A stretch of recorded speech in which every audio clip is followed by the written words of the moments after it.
Un matí de febrer de 1895, la pollacra goleta Trinidad està preparada per salpar del port de Palma, emprant un viatge que, segons el relat que ha passat de pares a fills, l'ha de dur a Cardiff.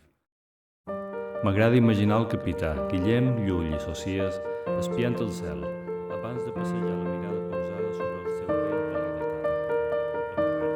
Els dos màsters del port, els veles arreplegats.